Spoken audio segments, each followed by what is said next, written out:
आज हम आपको इस वीडियो के माध्यम से आज़ाद भारत में हुए 10 चर्चित घोटालों के बारे में बताएंगे जिनसे देश को बहुत नुकसान सहना पड़ा है और इन घोटालों को अब तक नहीं बुलाया जा सका है।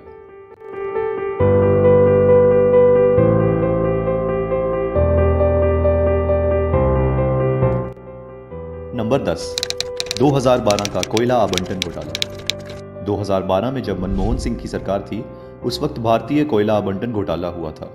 मनमोहन सिंह सरकार पर यह आरोप है कि सरकार द्वारा प्रतियोगी बोली लगवाए बिना ही पीएसयू और निजी कंपनियों को कोयला जमा राशियों को गलत आवंटन कर दिया गया था। इस आवंटन की राशि 1,86,000 लाख करोड़ रुपए थी।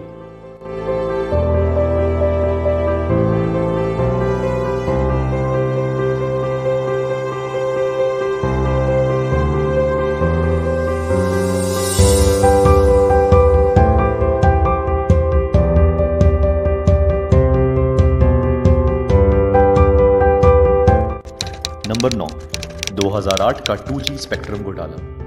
भारत में कई घोटाले हुए हैं जिनमें सबसे बड़ा 2G स्पेक्ट्रम घोटाला है। ये सबसे ज्यादा बड़ा इसलिए है क्योंकि जब ये घोटाला हुआ था उस वक्त भारत मंदी की मार झेल रहा था। इस एकीकृत प्रवेश सेवा लाइसेंस आवंटन की प्रक्रिया के नियमों को ताक पर रखकर पूर्व दूरसंचार मंत्री ए राजा ने इस घोटाले को अंजाम दिया था। इनके अलावा MK कनिमोझी और कई दूरसंचार कंपनियां भी इस मामले से जुड़ी हैं। 2008 में यह संदिग्ध घोटाला हुआ था जो कि 1,76,000 लाख करोड़ रुपए का था। नंबर 8, 2012 वक्फ बोर्ड भूमि घोटाला।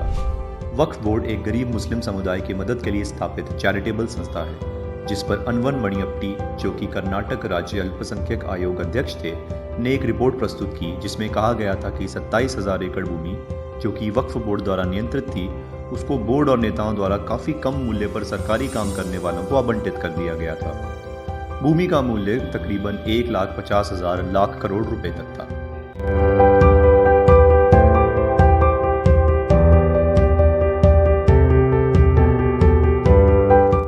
नंबर 7, 2010 का कॉमनवेल्थ अर्थात राष्ट्रमंडल खेल घोटाला।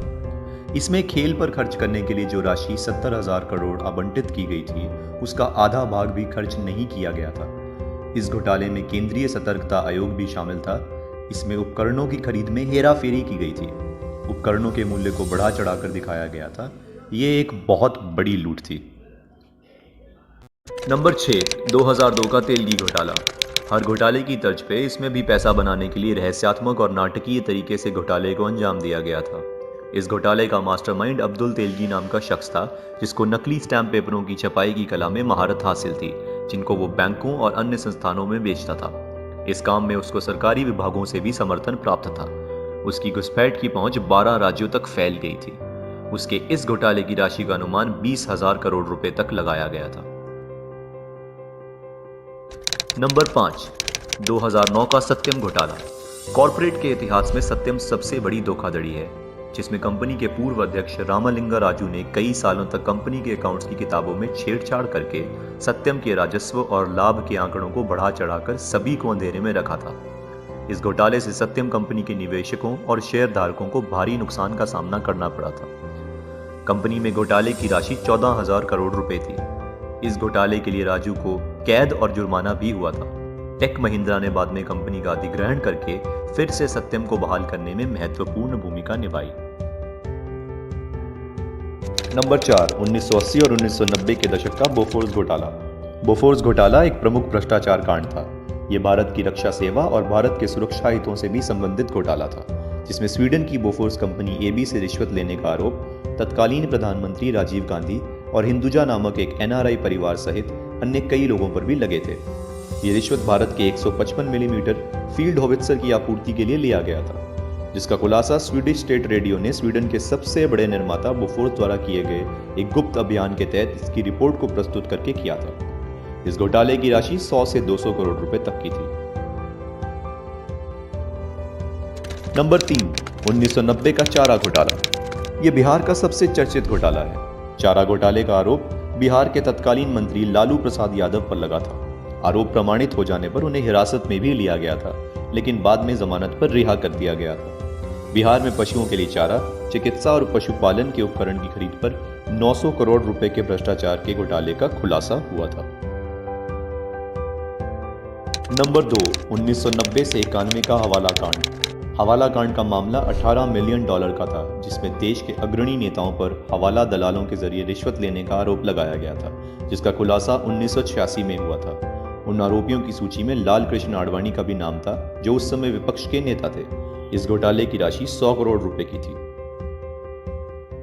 नंबर 1, 1992 का हर्षद मेहता और केतन पारेख स्टॉक मार्केट घोटाला। इस घोटाले से बहुत से लोग प्रभावित हुए थे। निवेशक इस 4000 करोड़ के हर्षद मेहता घोटाले को कभी भूल नहीं सकते, और 1000 करोड़ रुपए का शेयर दलाल केतन पारेख का घोटाला। इस घोटाले ने संयुक्त रूप से 5000 करोड़ रुपए की राशि का नुकसान पहुंचाया। भारत आजाद होने के बाद भी भ्रष्टाचार जैसे संदिग्ध घोटालों से अछूता नहीं है। भारतीय न्यायालय में अभी भी भ्रष्टाचार के मामले लंबित पड़े हुए हैं। अधिकांश घोटालों के अपराधी बड़े रसूख वाले हैं। अगर कार्रवाई धीमी हुई तो ऐसे अपराधियों को बचने की संभावना बढ़ जाती है। न्याय व्यवस्था को सख्त बनाकर ही इन पर लगाम लगाया जा सकता है। दोस्तों, और ऐसे ही वीडियो देखने के लिए चैनल को लाइक, सब्सक्राइब, शेयर करना ना भूलें। जय हिंद।